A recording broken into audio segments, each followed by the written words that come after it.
Good evening and welcome to Sports Talk ATL. I am Chase Earl, joined by Alex. Lord, what a dismal weekend for the Atlanta Braves and those struggles for the offense. I have to say, Alex, seem like they are becoming too great to ignore. I mean, because I'm a guy who likes to come up here and talk about sample sizes, and a 40-game sample size is nothing to really scoff at, but you can at least say, okay. But when it goes back to May of last year, really, with this core group of guys minus Ronald Acuna Jr. and how bad this team has been offensively for now 162 games. I forget where I saw it on Twitter, but the Braves are 81-81 over their last 162 games, maybe even 81-82 now because I don't know quite when this take. And they've had the number one pitching ERA, like number two and fifth, and they're 81-81. That's almost hard to believe with this core group and how good they were when you look at that 2023 season and before that. But now we've got a year-long sample size here with this group of guys that is very, very discouraging. And I have to wonder, is this just who they are at this point? It would be cool if, maybe we should just start cheating. I mean, maybe we did cheat in 2023. It would be a lot cooler if we started cheating again because that was a fun. I mean, I used to remember turning on games in 2023 at 7:25 game starts. And it was over, and it was 3-0, and I was like, dang, I did it again. Like I just missed, And this year feels like you don't really have to tune in until the seventh or eighth inning before you watch the Braves score.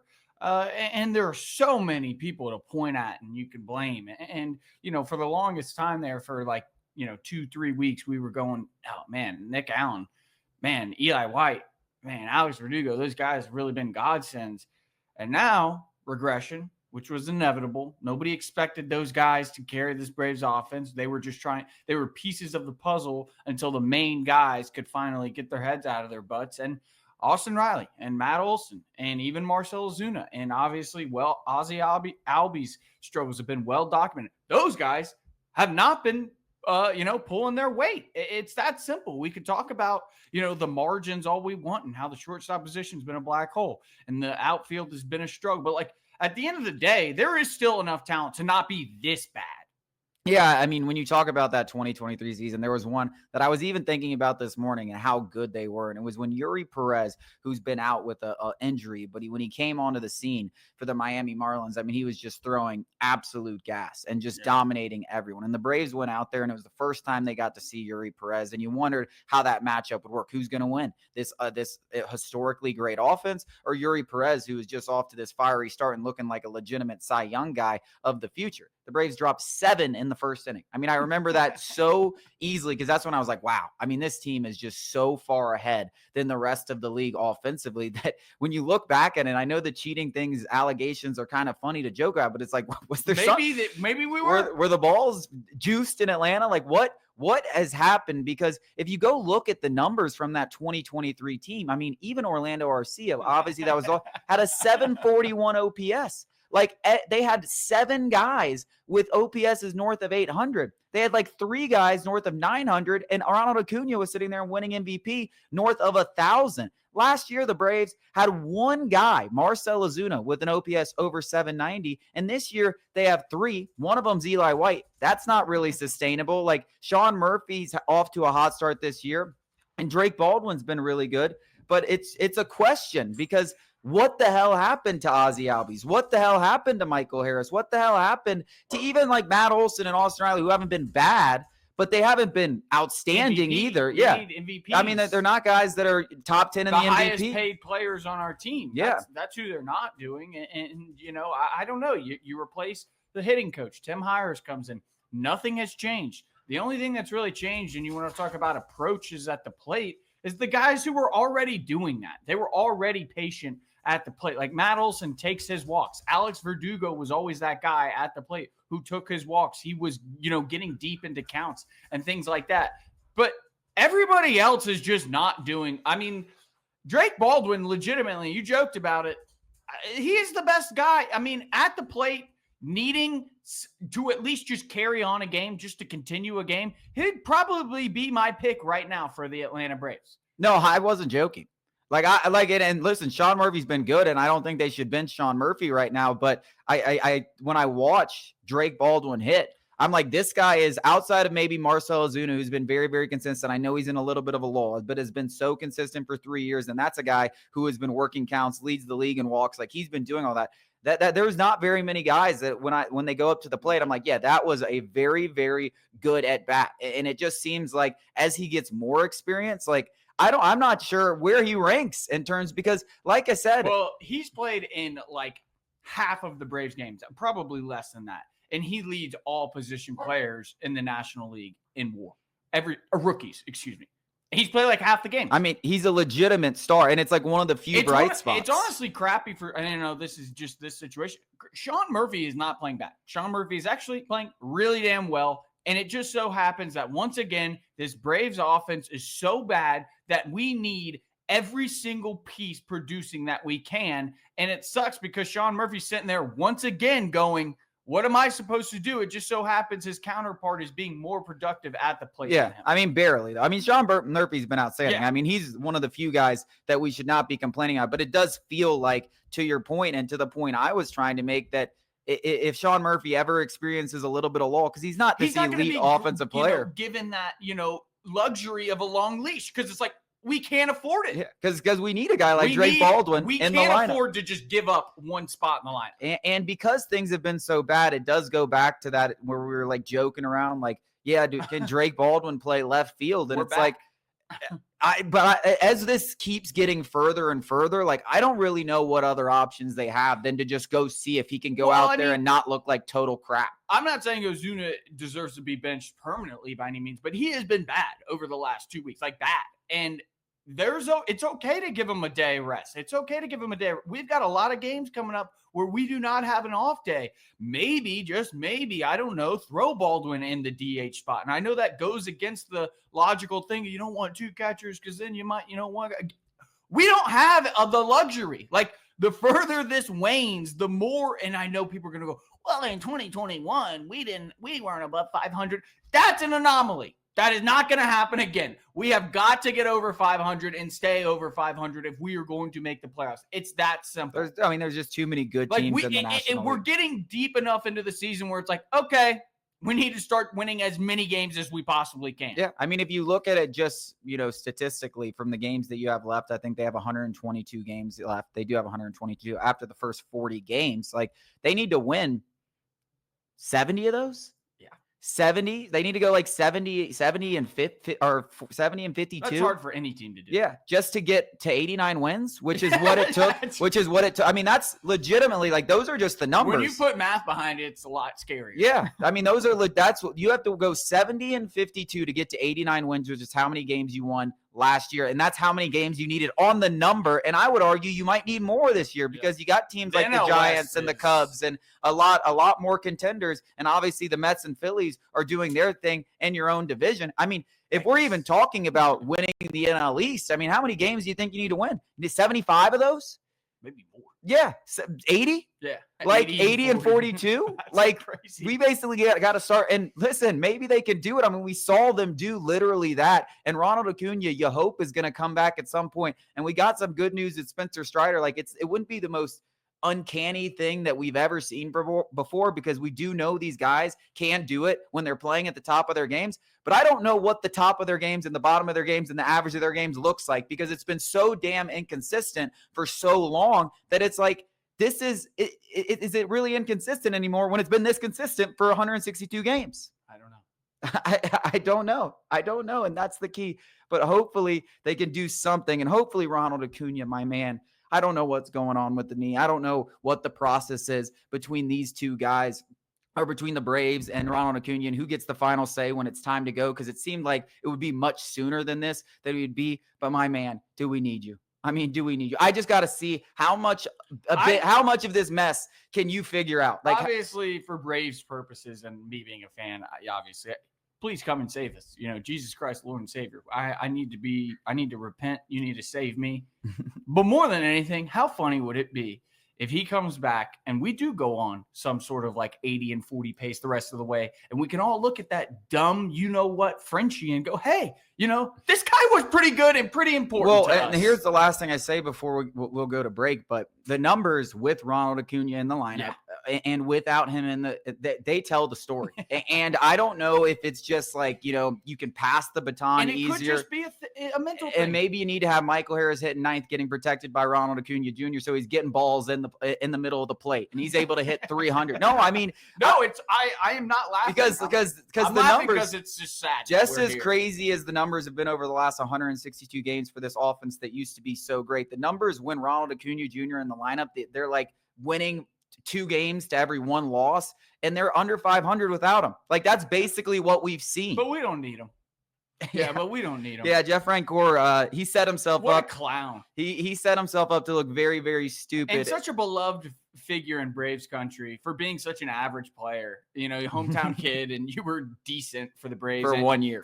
And you were loved, and you immediately just threw away all that. But we have got to go to break. Ronald Acuna Jr., if you're hearing this, we need you more than anything. More than anything, I just need to see you on your screen to have something good to cheer about with this team.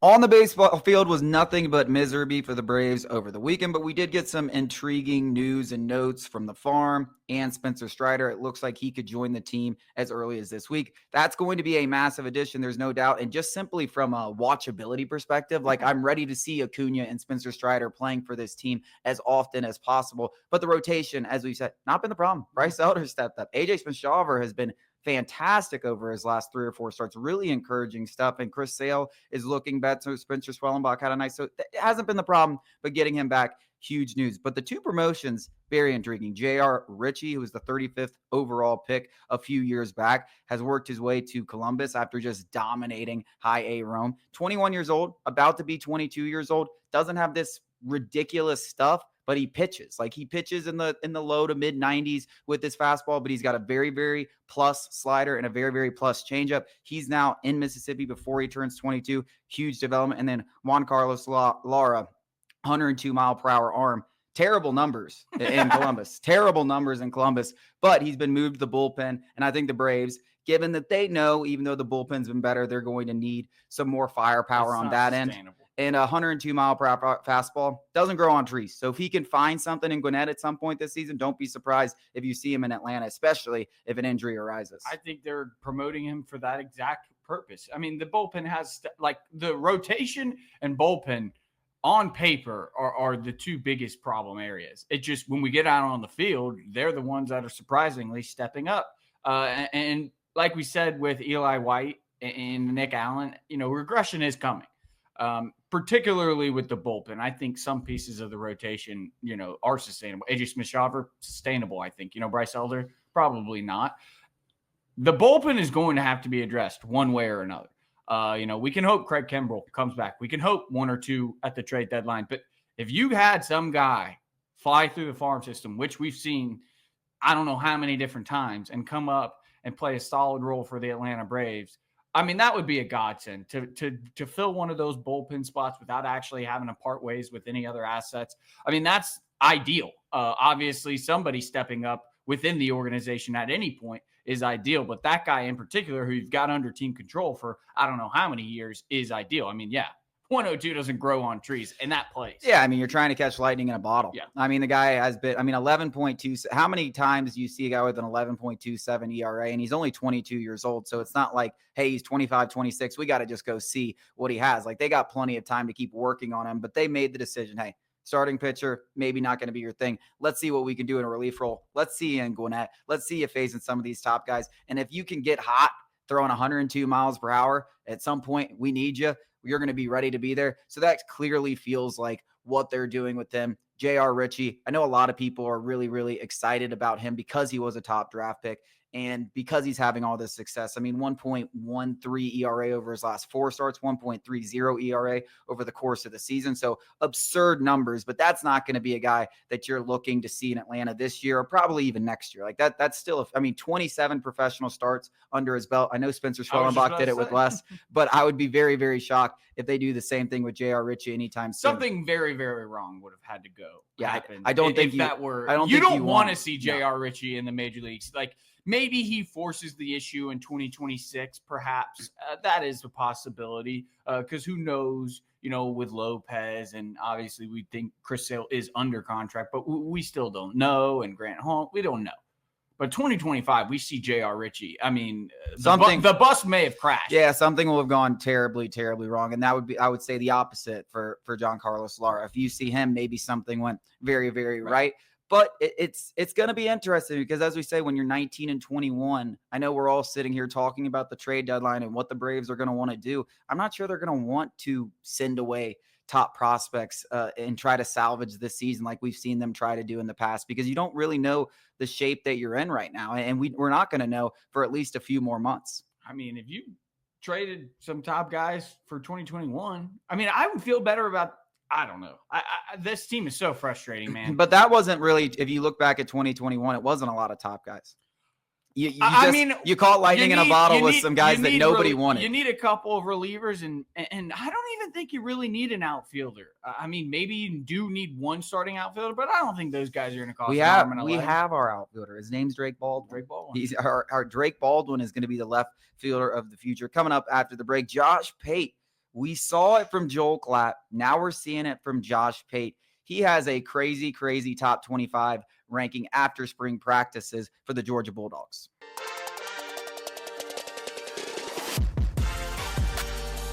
Alex, I knew you were going to love seeing this. Joel Klatt ranked the Georgia Bulldogs 8th in his post-spring practices, football, whatever you want to say, top 25 rankings. And Josh Pate said, hold my beer. I'm going to rank them outside my top 10 at 11th. 11th for Georgia Bulldogs. And I don't think they've been outside the top 10 since Kirby's took over. Yeah. Maybe 2019, 2018, sure, whatever. But 2019, I don't think. It's been a long time. It's been a long time. It's been a long time. We're going on a decade. We're going on a decade, folks. I mean, certainly not outside the top 15. And we're still doing this. I don't understand. It would be one thing if like a UGA plane, did the Marshall thing and we're like, oh, they don't have a team. They have a team, guys, and they haven't had a recruiting class outside of – yeah, it's true. Why are we doing this? Something has to have gone horrific in Athens for me to not put them inside the top 10. I said something about Joel Klatt going, I can't believe he's outside of the top 5 or at least 5. And Joel Klatt's not even in the top 10. Kirby Smart, I went and looked. Kirby Smart has not had a recruiting class outside of the top 4 in the last half of a decade, since 2020. And the only one that was outside of the top 3 is just one. And there was 3 that were number 1. And we're talking about, and so at least, I don't think Joel Klatt gave reasons. I think he just put it out there. But at least Pate went through it. And it's a big, long video on YouTube. Go check it out. And Josh Pate, I think he's the best in the game in terms of, talking about college football. But listen, even the best have off days. Even the best have a off. He can't bat 1,000. So there's no disrespect to Josh Pate. But he talks about, all the teams ahead of Georgia and why he's excited and this and that. And then he goes to Georgia and he talks about, well, they got to refine their defensive identity. Okay. They got to figure out how to run the ball. Okay. That's why? Are you joking? They led the country in drops. They led the country in yards lost by drops. Let's just say they were even average in that category, let alone good. We wouldn't even be talking about their inability to run the football because they would have been throwing it all over the yard. He's talking about LSU and how Nussmeier, I'm an LSU fan. I went to LSU. I want LSU to win a national championship. He's talking about LSU and Nussmeier, and he's got all these weapons. LSU couldn't run the damn ball last year either. And they have more questions on defense than I think Georgia does. While I'm high on Blake Baker and the LSU Tigers defense, but they haven't proven even a lick. And Georgia's defense, more first-round picks than losses at Georgia, Kirby Smart. How are we still doing this? Yeah. I don't understand. And one more, and then I'll throw it back to you. They talk about he didn't talk about Gunnar Stockton, but they, you know who they are, talking about Gunnar Stockton and how, this and that, and Ohio State, Oregon, Bama, I don't know how many other teams, Oklahoma, all these teams have questions at quarterback too, and they're ahead of them.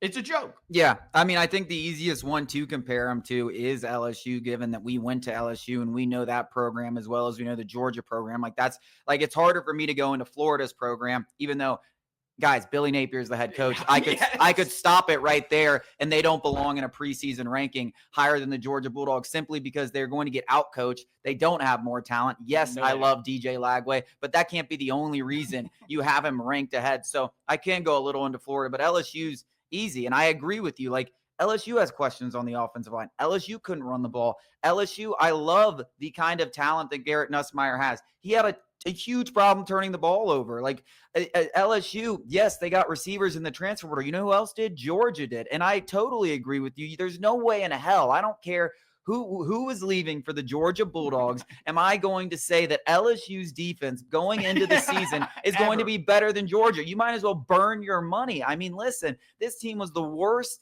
defensive team 2 years ago. Last year, they made huge strides. They were like 80th. And by the way, go watch their big games and how great that vaunted defense was. They let Marcel Reed throw 2 passes in the second half and gave up 30 points. And then they let Jalen and Milroe look like the best version of Lamar Jackson in his unanimous MVP season. I mean, give me a freaking break. Like, you cannot sit here and play it both ways. And I get it's very, very popular to want to have a hot take. And if you want to be down on Georgia, there are things to be down on because last year there were holes. Even when Carson Beck was interested. They still won the SEC championship. And guys, if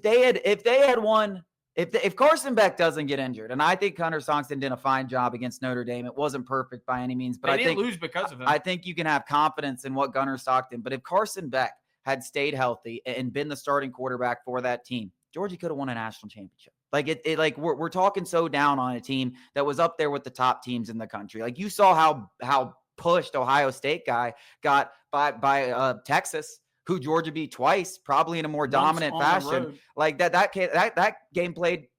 game came down to a toss sweep. Like Steve Sarkisian probably won that he wants back more than anything. That game was so close. I know it said 28-14. Mm-hmm. It came down to the wire. I mean, hell, Texas could have gone for 2 and won that game. Like that was a team that Georgia beat twice. They weren't that far away as much as we want to say, oh, they took this massive step back. They had a lot of problems, which we're not used to seeing from Georgia, but they were still right there in the championship national title contenders. And that'll be the case again this year. They'll figure it out.